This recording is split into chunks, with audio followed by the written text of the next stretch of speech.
تصور کیجئے، اس کے حقائق اور حکمتوں کے سمجھنے کی کوشش بھی کیجئے۔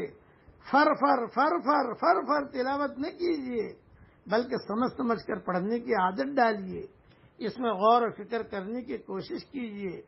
عبداللہ ابن عباس فرمایا کرتے تھے، القاریہ، سورہ القاریہ اور سورہ قدر جیسی چھوٹی چھوٹی صورتوں کو سمجھ کر پڑھنا اس سے زیادہ بہتر سمجھتا ہوں کہ سورہ بقرہ اور آل عمران جیسی بڑی بڑی صورتیں فر فر پڑھ جاؤں اور کچھ نہ سمجھوں۔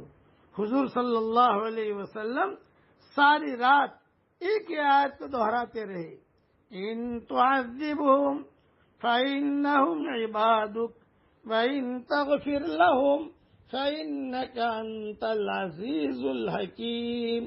اے پیارے اللہ، اگر تو ان کو عذاب دے تو یہ تیرے بندے ہیں،